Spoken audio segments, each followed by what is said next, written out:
Right, you're on. Good morning. It's nearly afternoon, but it's good morning. It's Judges Jules.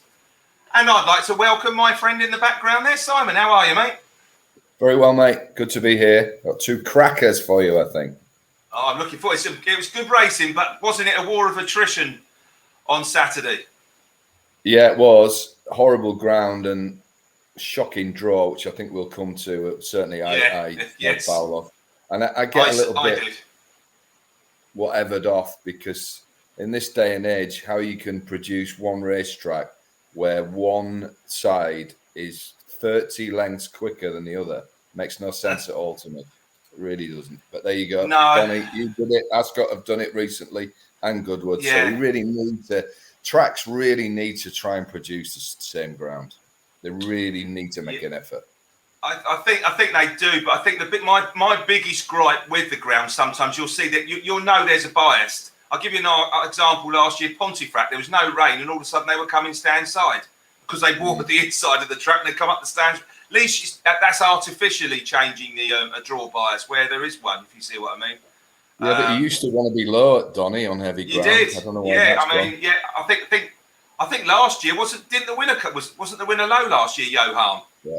And that's why I kind of I fell foul of that in the previous race, the Spring Mile, which I'm going to come to as my first duel. I suppose that's quite a nice little segue into my very first one. Well done, mate. Years of practice, eh? Yeah. So we're going to talk about the draw. We've just done it, and my first eye catcher, I think, will probably, if you look the horse back, will be the biggest eye catcher of the weekend. 5 horses went far side. One's drawn 1 to 5. And 4 of them virtually finished tailed off, but one of them finished absolutely miles clear of all the others. A horse called Warning Sign. He finished about 30 lengths in front of the other 4 under a hand ride. This horse, this is his 3rd run for Gary Moore. It ran in France. He's just dropping now to a mark he can definitely take advantage of. And I think in the coming weeks, under stronger handling, this horse will be winning very shortly. So my first one really will be Warning Sign. It ran in the Spring Mile on Saturday at Donny. So that would be the 225. Yes, that's the one. Thank you. Yeah, did you? I mean, it was ridiculous. The Isle of Kai drawn 1 which is a useful soft ground horse on his day, was making the running over the far side, and then you could see after about 3 furlongs they had no chance, could you? So no, Isle of Kai was a big bet for me personally, and it was one of my plans. It went off favourite as well, Si. So it wasn't just a fact. I mean, I fancied it myself, and I know how well this was working, and unsuited by the low draw, the trainer was called in. Vet said a post-race examination failed to reveal any abnormalities. Well, it would have done because there's nothing wrong with the horse. It was flying at home. It was expected to do the business, and it's got be an absolute mile 40 lengths. And I've said to anybody that race was such a farce for anything drawn low that I'm going to give anybody who bought that a free bet. So it's just sickening to see. And you could see when the camera panned round, and I know the cat was commentating, and the cat called it, oh, yeah, he's got out well. He's leading that group. He's bagged the far rail. You're thinking, nice one. Then the camera panned round, and you could see that he was already about 10 lengths behind. That's right. After 2 or 3 furlongs. So you just chuck everything away. Utter fast. So you're right. That Gary Moore horse is a massive eye catcher. But I do think some of them on the far side realised and just eased up. Oh, yeah, I think they were probably beaten further. I mean, they knew they couldn't win and they didn't knock them about. Exactly. So, I mean, I just think at the end of the day, if you're looking at the form for sort of certainly 4 of those 5, you can just scratch them. I mean, I wasn't so sure about, there's another one that's drawn 2, Dirty Old Town. I just think that horse might be an in-and-out performer, perhaps. I think it's the sort of type you want to be backing at a big price. I wasn't very impressed with his effort, but I just think in hindsight, you can knock everything out over that, went over there. But the jockey, Anna Gibson, she's a £7 claimer. She stayed far side for most of the race. It wasn't like she went over the far side for 2 furlongs and then pulled over. She was, and it was making ground. And like I say, she didn't knock it about, I'm pleased to say. And I will be surprised. This horse was obviously running in France. It's had three runs now for Gary Moore. And there's been elements, because I actually put him in my tracker after the run at Goodwood. I thought it was a right eye catcher there.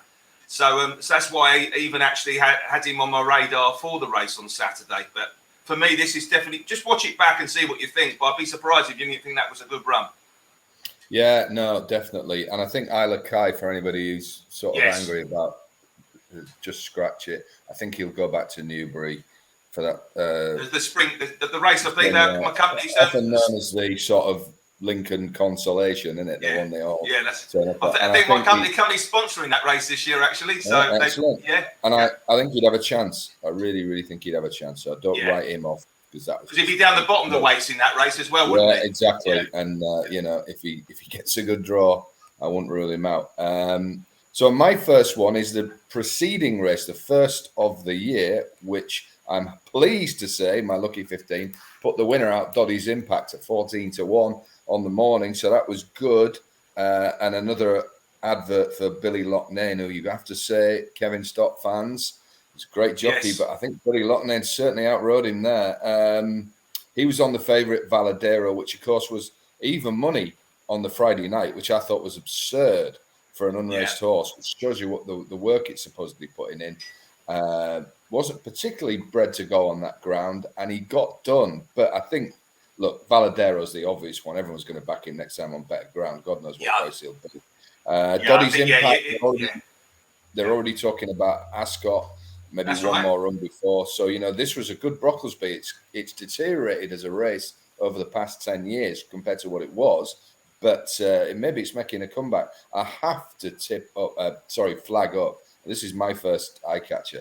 The horse that finished third, charged up, trained by Ollie Pears, who wouldn't have that many horses, ridden by James Sullivan, was in the midfield up the centre, ridden in headway 2 out. The way this horse finished on this ground, already he's screaming out for 6 furlongs. But I think Ollie Pears will get this out relatively quickly. And while this heavy ground's about, I can see him going to a Thirsk or a Beverley or whatever, and he will be so difficult to beat in a Northern novice. He really will. This is, I think, will prove to be a really strong renewal of this. And charged up, you know, Valadero, they're talking about, they think he's working like a group horse. Doddy's Impact, the trainers said, you know, Ascot on our mind. Clearly he's flying. This horse was only beaten a length and a quarter. That's right. So charged up for me is a massive eye catcher. And Ollie Pears wouldn't be sort of famous for getting him ready first time out. I'm sure he had this fit, but I think there's more to come with this. And you know, he's probably going to be 6-4 favourite for a Northern novice, and that could be a massive price. Yeah, I agree. Really I mean, the Ammo Racing won the race last year with Persian Force, that's why that was backed off the boards. But like you, I mean, you do start wondering what's going on sometimes. But I mean, you couldn't have backed that or even money really the night before. I mean, to be fair, to say that did look the winner and went hundreds on, didn't it, in running? But like, I agree with you, because that was the one I took from the race, the third. I thought that ran a really nice race because it was one actually furthest over the far side as well, which you didn't really want to be. On the quickest ground by any means, no. Even though he was drawn 10, he ended up challenging over the far side where you didn't really want to be. And like I say, it was actually staying on as well as the winner, but it was just that little bit further back, wasn't it? It would have been second in another stride or two. There's no doubt about that. And like I say, Ollie Pears, he's not renowned for having loads of 2-year-old winners. And like I think a Northern novice would be having winners, Butch.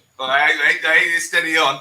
And I do think it's a formality of winning a maiden this time of year, and you could certainly see him winning another race as well. He's the sort of type you'd be surprised don't win 2 or 3 this season. Definitely. Yeah.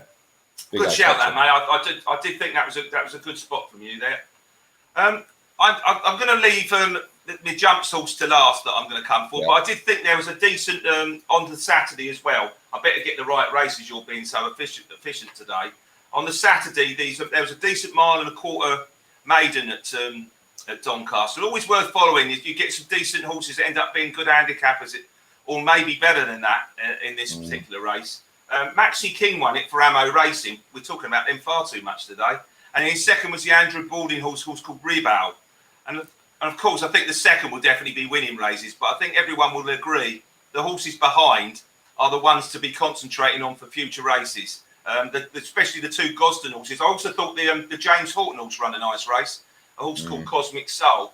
But for me, it has to be Astrodome. Only cost the 1.2 million guineas.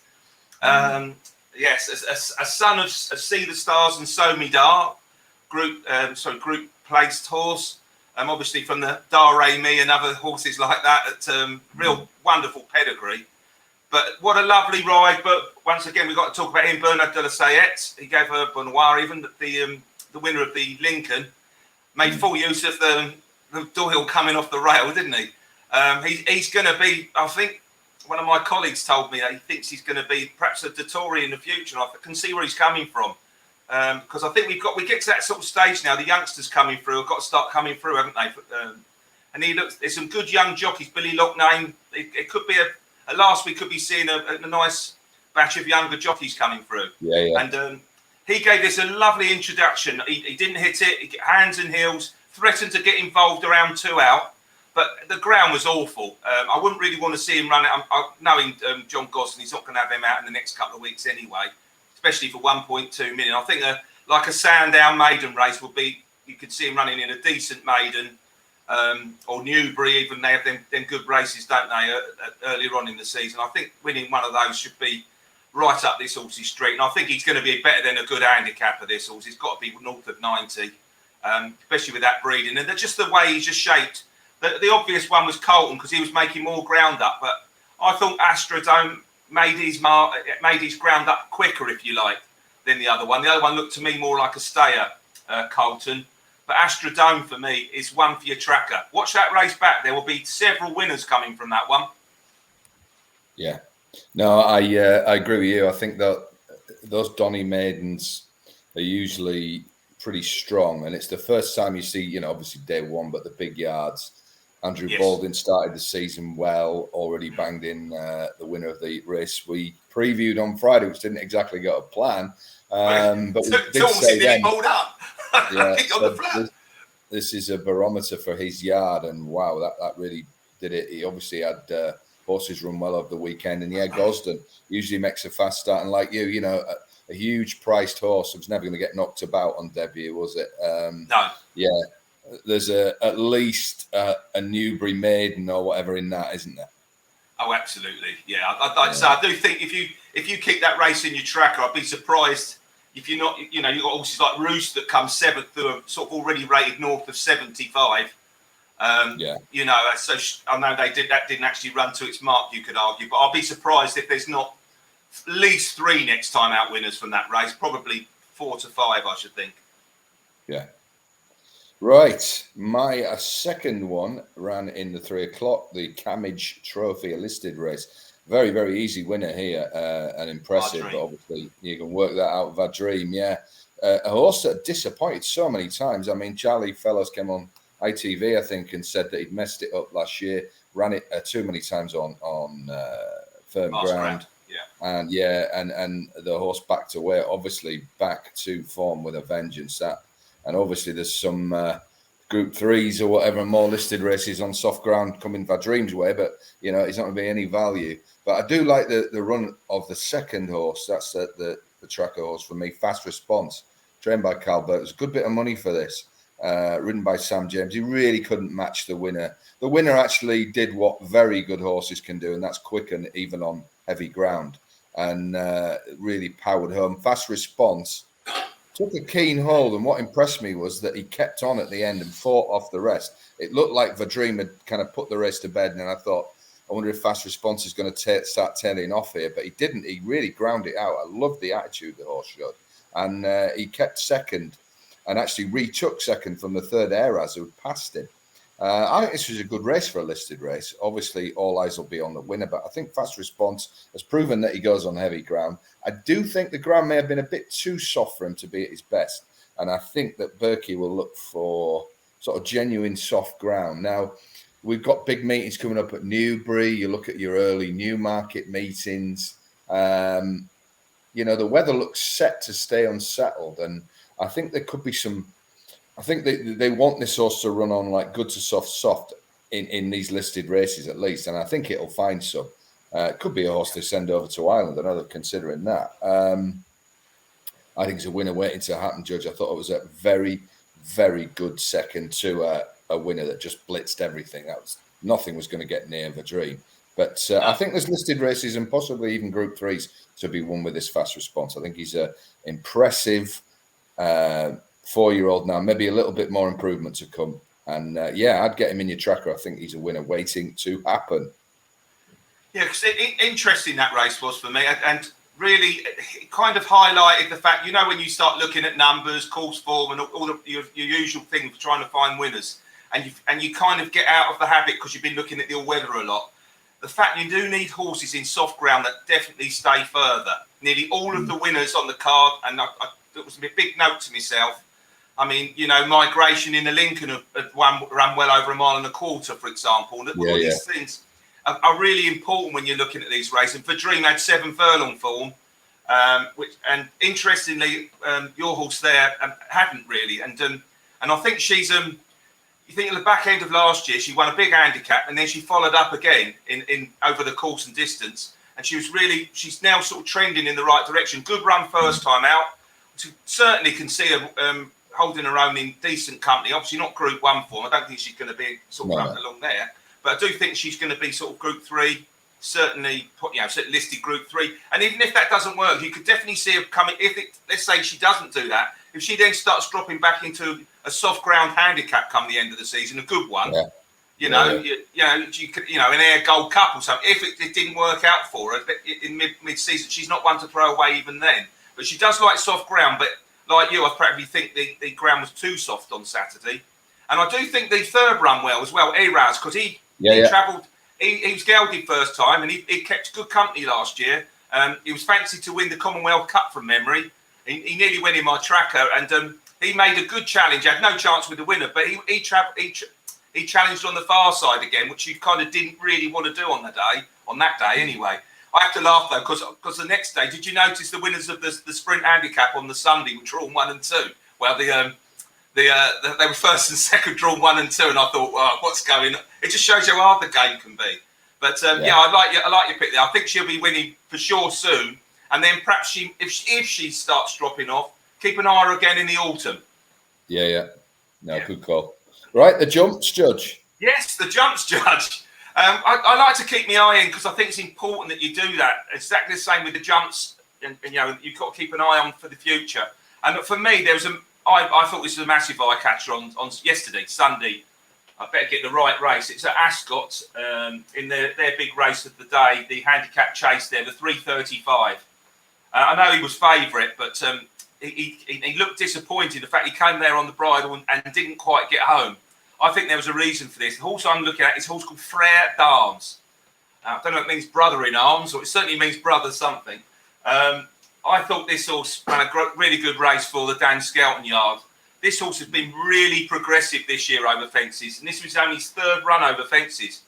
On his first run, he beat Haddo Desobo, who's turned out to be a really good horse for Gary Moore this year, winning, you know, big handicaps very impressively. Beat him easy, and last time out he beat Orcam Risk. I mean, you know what Orcam Risk did afterwards, winning the Betfair Hurdle, and behind him in that day was a Henderson horse, Balco Coastal, who's been placed in graded company since. So consequently, he started a short price yesterday, but he did cut himself in that win at Newbury. He's been off the course since November, and he tanked into the race, come there at the last, and Gary Moore also had been backed off the boards, that pulled up in its last 2 starts, but had decent form if you went further back. Power passed him, but he just held on for second. But I did notice that Harry was keen not to, you know, give him a smack up the running. He just wanted to, it was hands and heels. I think there's a decent handicap in this horse, and whether it's this season, whether he goes to air, whether it might come too soon or not, I will be surprised if this horse isn't, you know, one of the Cheltenham races come next season. You know, early, you know, it's very, very progressive, and he could even be the type that if he progresses, don't think it's his 3rd run over fences. He could look what Edda de Geek did this year. I'm not saying he's going to be sort of top range, but he can certainly be challenging in some of the better graded races next year. But I like this horse. So he's only rated 136 at the minute, but I will be surprised if he's not near a 150 by the end of next season. Yeah. No, I mean, to anybody who was involved in the Black Jerry late gamble, I think you must have been a very forgiving sort, because how anyone would have backed that on viewing it, and it's very interesting. And like you just said, it shows you how hard the game is, because obviously Fred Arms was a well-backed favourite and has just got this thing's just sauntered by it. Black Jerry, he was called in. Fair play to the stewards, and the trainer said regarding the apparent improvement in form. Well, why are they using the word apparent? It'd been pulled up. It's not apparent. Twice. It's definite, isn't it? Regarding the apparent improvement in form, and the trainer reported that the gelding may have appreciated a stronger pace and slower surface. So there you go. That was the end of that inquiry. So pulled up, and then, like I say, well done to everybody involved. I'm not cribbing anybody back that, but you must be a very forgiving punter after those 2 pulled ups to one of the. You might have backed him at 33s, but to still continue backing him at about 10s and 9s, you might need to be a clairvoyant, perhaps. But well, it just shows you, doesn't it? Some yards are brilliant at bringing disappointing horses back to form. They are. Some of them better. The improvement for the application of money is quite a common one, isn't it? Yeah, very much so. Yeah, and I mean, we're getting near end of season, but there's still some good races to go. Without a doubt. Soon be the national, mate. It's soon be the national. And on that Friday, we will. We'll have a look at something at Aintree, put it that way. So I think it's not next Saturday, it's the Saturday after, isn't it, the National? It is, yeah. And interesting, they are actually quite worried about getting 40 runners. Now, you would not think that, would you? But it is a bit of a concern. Well, at least they found out about the protest beforehand. We wouldn't have them all then glued on the track, would we? No, well, maybe. I don't know. The old protesters. So, let's hope it goes ahead. And we want a full field. If we can't fill the Grand National field, then jumps racing is in massive trouble. Yes. Massive trouble, particularly on this side of the pond. Well, absolutely. Bear in mind, you consider how much money the race is worth as well. I mean, why you wouldn't be running in the English National compared to... It's got to be worth more than the Irish National, surely, isn't it? And also bear in mind that the Ryanair lot are packing in. And they seem to be having at least 20 in the field in nationals, don't they? So, I mean, if they're sacking it off, So, ending on a little note of gloom there, but I'm sure these 5...